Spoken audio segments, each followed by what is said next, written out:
Jamaah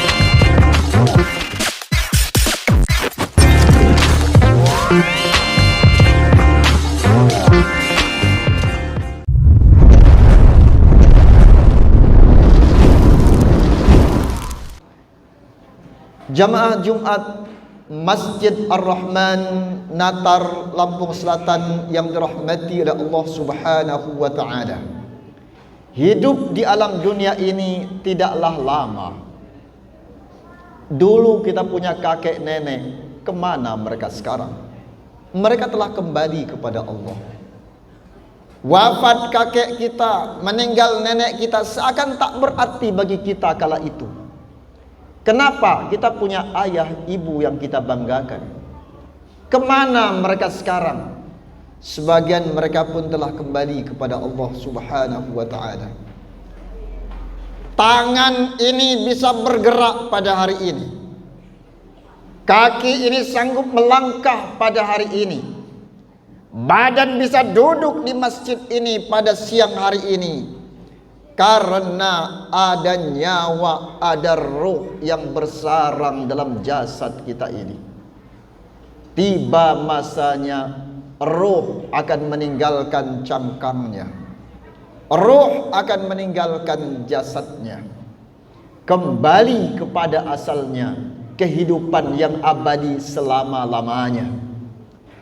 Dalam Al-Quran surah Al-Hajj, Allah Ta'ala nyatakan bahwa satu hari di alam dunia ini, satu hari di alam akhirat itu ka'alfi sanatim mimma ta'udun, sama dengan 1000 tahun di alam dunia ini. Maka perjuangan hidup ini adalah mencari sebuah kebahagiaan dan keselamatan. Dan puncak kebahagiaan keselamatan itu adalah keselamatan kebahagiaan yang abadi yang selama-lamanya. Oleh karena itu seorang sahabat bernama Uqbah bin Amir, dia ini sahabat Rasulullah SAW. Para muhadits menggolongkan beliau termasuk sahabat besar. Kenapa demikian? Kategori sahabat besar itu diantaranya dia ikut yang pertama hijrah bersama Nabi. Yang kedua dia ikut Ghazwatu Badrin, perang Badar. Dan Uqbah bin Amir ini salah seorang sahabat yang ikut hijrah bersama Nabi Muhammad sallallahu alaihi wasallam. Perang Badar enggak ikut beliau. Kenapa demikian? Beliau masih kecil kala itu. Beliau wafat tahun 58 Hijriah. Kata Uqbah bin Amir, qultu, aku mengatakan, ya Rasulullah, wa man najah? Wahai Rasulullah, man najah? Apa itu keselamatan? Seorang sahabat sekaliber Uqbah bin Amir, apakah dia tak tahu apa itu keselamatan? Dia sangat faham dan mengerti tentang apa makna dan maksud sebuah keselamatan. Apa makna pertanyaan beliau? Man najah? Maknanya adalah, ya Rasulullah, bagaimana caranya agar selamat dari panasnya api neraka? Faqala an-nabiy sallallahu alaihi wasallam, kemudian Rasulullah sallallahu alaihi wasallam menjawab. Yang pertama jawab beliau, amsik alaika lisanaka, jaga lisanmu. Amsik itu sama dengan akar kata imsak, menahan. Tahan lisanmu itu, tahan ucapanmu. Tahan dari apa? Yang pertama, dari komentar-komentar, ucapan-ucapan yang tak bermakna.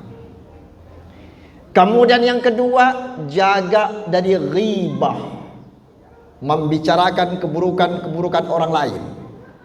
Sebuah ilustrasi jamaah Jumat rahimakumullah.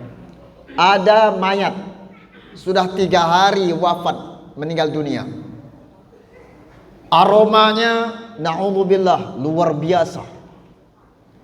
Tubuhnya sudah berlendir, ada lendir keluar dari telinganya, ada dari hidung, ada dari mulut, baunya luar biasa. Tiba-tiba ada orang datang mendekat, merapat. Maaf, mulutnya ia dekatkan ke telinganya. Kemudian dia hisap lendir yang di telinga itu. Na'udzubillah thumma na'udzubillah. Itulah makna orang-orang yang ghibah, yang Allah Ta'ala nyatakan, ayuhibbu ahadukum ayyakula lahma akhihi maitan fakarihtumuh. Apakah engkau suka memakan bangkai saudaramu yang telah membusuk? Fakarihtumuh. Pasti kamu sangat benci dengannya. Tinggalkan ghibah. Yang kedua, jaga lisan ini dari namimah. Nabi melewati 2 kuburan.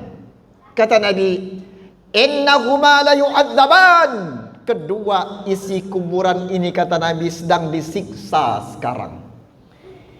Yang pertama, karena dia tidak menjaga air kencingnya. Dia buang air kecil enggak sempurna. Apa makna enggak sempurna? Yang pertama, dia enggak istinja. Yang kedua, dia istinja kena percikannya. Dia disiksa. Kata Nabi, 2 orang disiksa ini laisa minal kabair, bukan karena dosa-dosa besar, tapi dosa kecil karena remeh-temeh. Yang kedua, kata Nabi, yamshi bin namimah, dia datang membawa namimah. Membawa ucapan si A dari si A untuk disampaikan kepada si B, yang membuat si B benci kepada si A, mengadu domba. Kemudian yang kedua, kata Nabi, wal yasa'ka baituk. Yang pertama, jaga lisan. Yang kedua, wal yasa'ka baituk, luaskan rumahmu. Apa maknanya? Apakah rumah kita harus luas, bertingkat, halaman luas, parkir luas, ada kolam renangnya? Tidak. Maknanya wal yasa'ka baituk, hendaklah engkau itu tenang tinggal di rumahmu.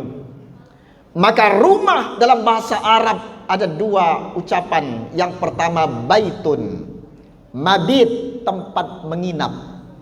Hari ini banyak orang punya rumah seperti hotel, menginapnya kapan-kapan. Yang kedua, bahasa Arabnya rumah, maskanah, tempat yang penuh dengan ketenangan.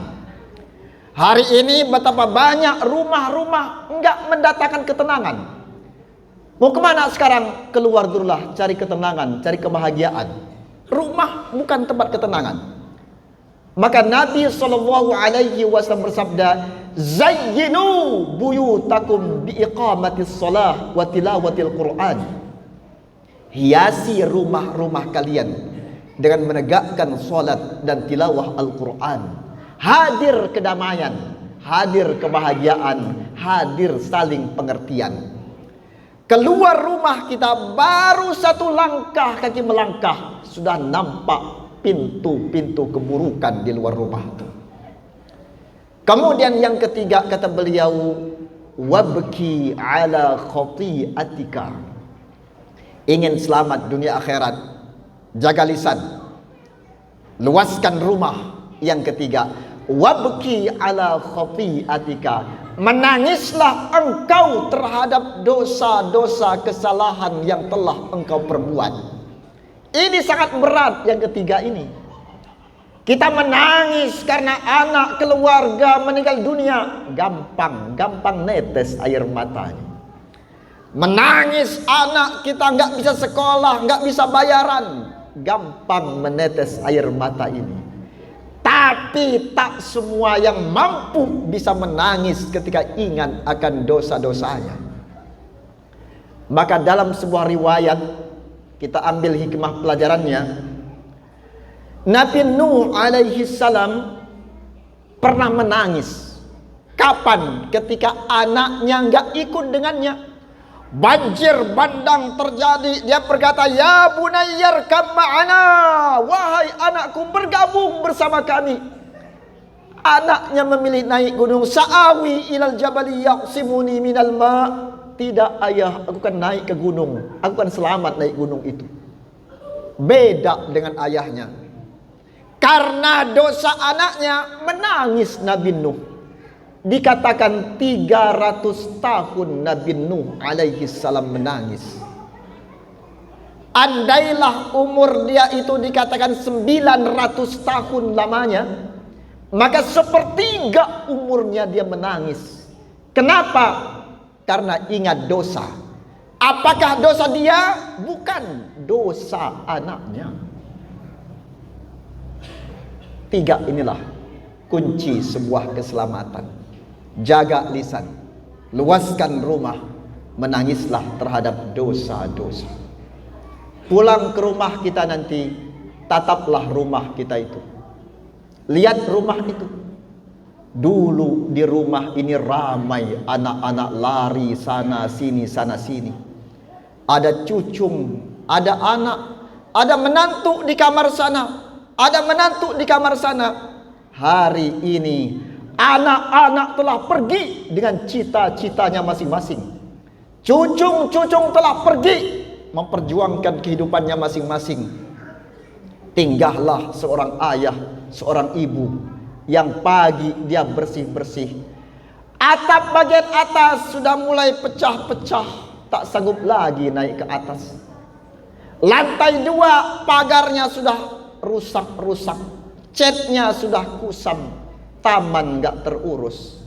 Datang anak pertama, ayah, ibu, ini uang, perbaikilah rumah ini, dicatlah rumah ini biar bagus.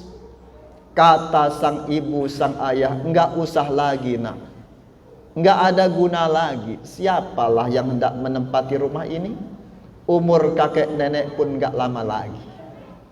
Maka Imam Asy-Syafi'i ditanya, wahai tuan guru, bagaimana cara biar selamat dunia akhirat? Imam Asy-Syafi'i mengatakan, jadikan dunia ini sebatas telapak tangan ini. Kejar dunia, kejar prestasi, jangan lewat dari telapak tangan ini. Jadikan akhirat, jadikan akhiratmu merasuk ke dalam jiwamu yang terdalam, kata beliau. Dan yang ketiga, jadikan kematian itu di pelupuk matamu. Barakallahu li wa lakum fil Qur'anil azim wa nafa'ani wa iyyakum bima fihi minal ayati wadh dzikril hakim wa taqabbala minni wa minkum tilawatahu innahu huwas samiul alim fastaghfiruh innahu huwal ghafurur rahim.